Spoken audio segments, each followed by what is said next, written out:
I remember the day I was on my way home from school, but I didn't go directly home. Instead, I took the long way to keep walking and listening to music, but I wish I never had, because that was when I found a head.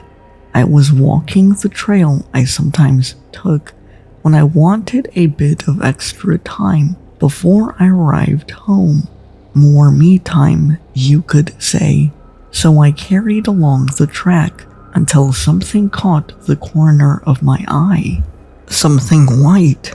I stopped to look down the bank and saw a white sack lying deep in the grass beneath the tall bushes that surrounded the edge. Curious to know what it was, I put down my Walkman and crawled carefully down the bank. I was getting caught on every other branch on my way down.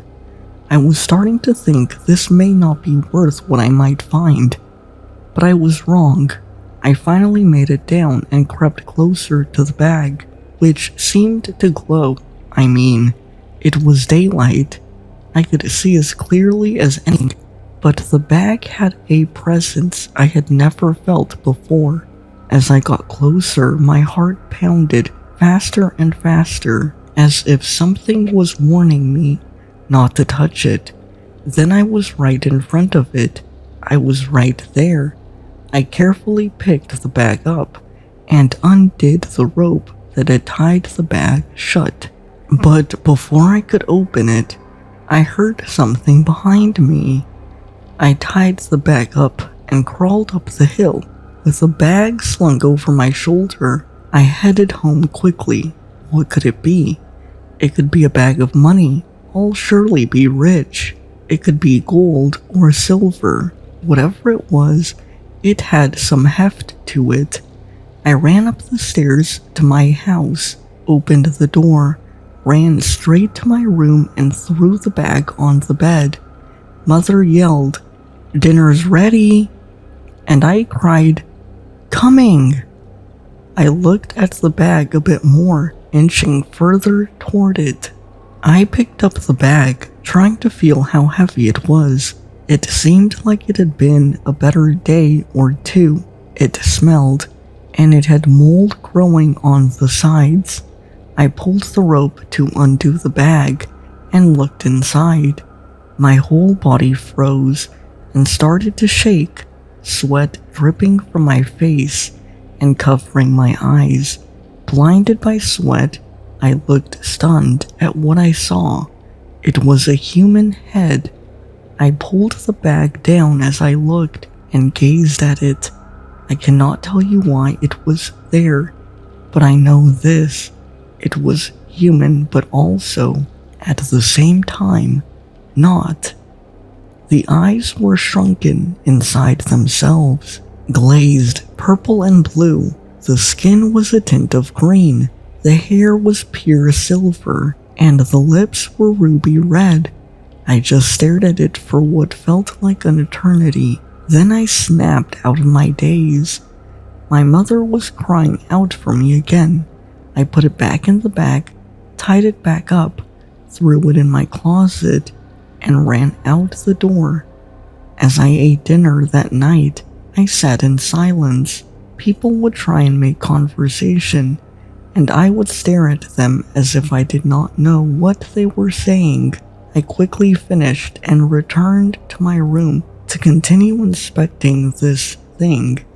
As I ran back, my mother looked at me and asked, "What's wrong with you tonight? Anything you need to tell me?" I told her, "No, I'm just tired." And off I went. As I opened my door, I felt a shiver run down my spine. Something that still, to this day, I have never felt. I shut the door and went straight to my closet. As I pulled it open, it was nowhere to be seen. I looked high and low, the top and bottom shelves, even under my bed. I could not find it anywhere. Finally, I yelled at my mother and asked, "Did you touch the bag inside the closet?" She came in and sternly told me She had not been in my room and asked, "What's with you tonight?" I assured her nothing was wrong, and I got into bed. As I lay there watching TV, I couldn't help but feel terrified of what had just happened. How could this be? It was there 30 minutes ago. I saw, found, touched, and now it's gone. I stared at the empty closet all night. Needless to say, I only got 2 hours of sleep. The next day, after I got out of bed, I looked again, and still nothing. Maybe it was all an illusion, just a weird fever dream. I got ready for school and did my usual routine: shower, get dressed, have breakfast, then head out the door to walk to school. Listening to the teachers blather on about history was an ordinary Wednesday. The bell rang at the end of the day, and off I went. I was walking home with my friends, and one by one, they said goodbye and walked into their homes. Then I walked further down and saw the long path to home. I thought, no, I won't be going down there again. I continued until I looked back. Something told me to take that path back home again, as it was my usual way home, so I turned around and headed back and down the same track. I put in my earphones and kept walking. I was near where I saw the bag last time. Then, in the corner of my eye, I saw the bag, in the exact spot I had seen it before. I moved closer to get a better view, and it was the same bag, mold, and all still caked on it, still stuck underneath the thick bush that surrounded it. I ran back home, and I never walked the path again.